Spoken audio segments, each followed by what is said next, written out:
I just played in the Club World Cup and I want to bring you on the full journey from start to finish. Welcome to my new YouTube channel. I've been putting this off for a while, so happy to finally start it. I'm going to try out some longer form content, see how it goes. So if you like it, make sure to let me know. And if you don't, you can let me know as well. I'm a part-time footballer for Auckland City FC in Auckland in New Zealand. I've been playing there since the start of this season and I moved to New Zealand 2 years ago from Ireland. In this video, I'm going to bring you through the whole journey from start to finish, from when I found out I'd be signing for Auckland City to how we qualified for the tournament, to the 3 games against Bayern Munich, Boca Juniors and Benfica, and then also what it's been like getting back into life since coming home from the tournament. I signed for Auckland City at the start of this season. The club already knew they'd be playing in the Club World Cup based on their performance in the last 4 OFC Champions Leagues.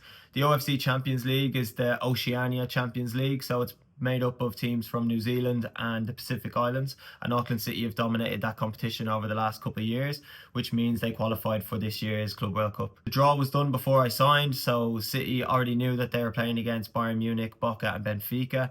So when I signed, the excitement was already there to have the chance to go and play in the Club World Cup against these massive teams. We left New Zealand to head to America 2 weeks before the tournament started. We were going to use this time to prepare for the tournament as best we could and play some warm-up games and just acclimatise to life in the States, get used to the time difference, the weather, because we were going from winter time in New Zealand to summertime in America.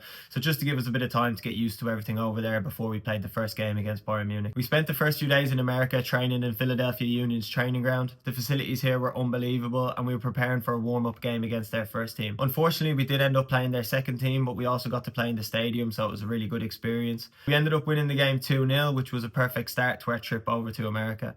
Straight from that game, we left Philadelphia and headed for Washington, D.C. The plan here was to train for a couple of days in university and then prepare for a game against Al Ain. This was going to be our last warm-up game before the game against Bayern Munich.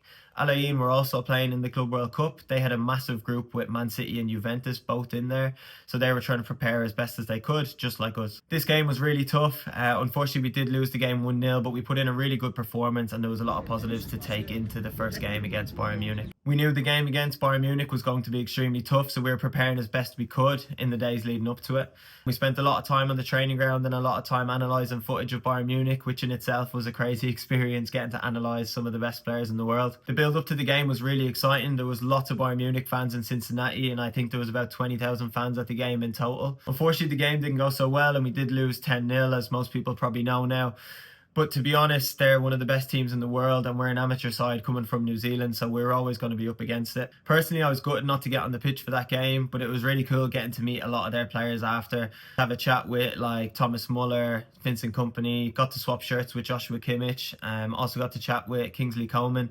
So these are all players I grew up watching when I was younger, so it was a bit of a surreal experience getting to just spend a bit of time with them, chat with them and talk to them about football. As a footballer, it's always hard when you don't play the game. Even though it was such a massive game and a really good experience, you still feel quite down having not got on the pitch. But for me, it was really important to keep my mindset right and try to prepare as best as possible because we still had 2 massive games to come. Of course, the whole team was gutted. Like, losing 10-0, no matter who it's against, is never going to be easy, but we had to put that behind us because we had a massive task ahead against Benfica.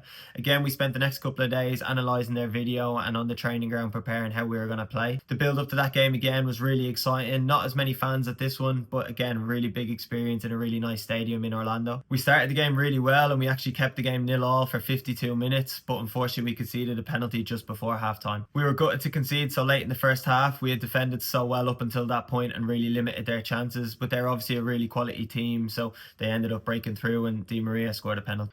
The second half was much tougher. The game ended up finishing 6-0, which I think was probably a little bit harsh, but their quality did come through in the end. Again, we were all gutted with the scoreline, but I think 6-0 was probably a bit of a harsh result, and we did play much better in the second game compared to the first. Again, I didn't manage to feature on the pitch in this game, so personally I was absolutely gutted, but we did have one more game to play and it was going to be a big one, so I just had to focus on that and try and make sure I prepared as best as possible. It felt as if we were growing throughout the games. We improved by the second game and we really felt by the third game that we could do something special.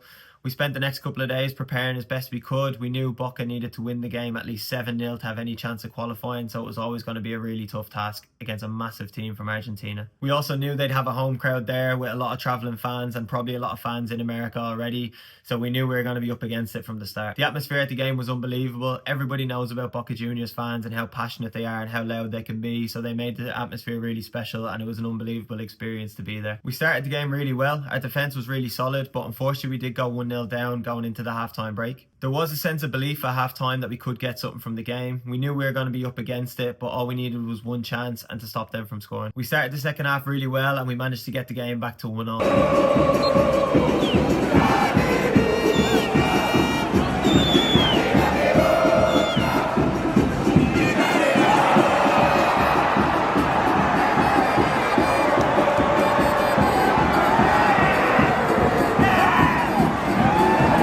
It was straight after this goal that there was a weather delay for about an hour before the game restarted.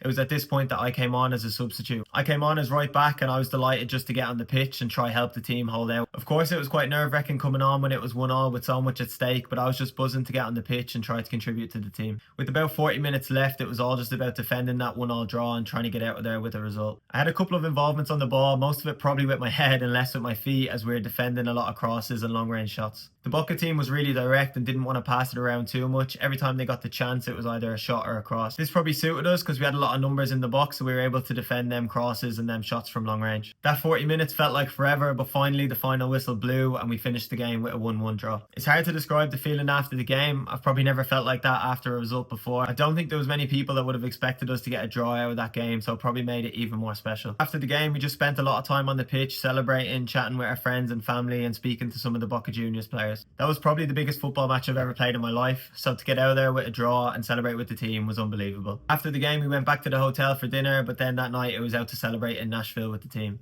The trip was pretty intense with training every day and trying to concentrate on such big matches, so it was nice at the end just to have a bit of time to celebrate with the lads. Overall, it was such a crazy experience, from the fans at the games to the police escorts to the private planes and everything in between. It was just an unbelievable experience. 2 years ago, I was playing Sunday League back in Ireland and I never thought I'd get to experience something like this. Football is such a funny game, and in the space of a couple of years, your life can look completely different. We're back in New Zealand now and it's back to normal everyday life. For most of us, that involves going back to work.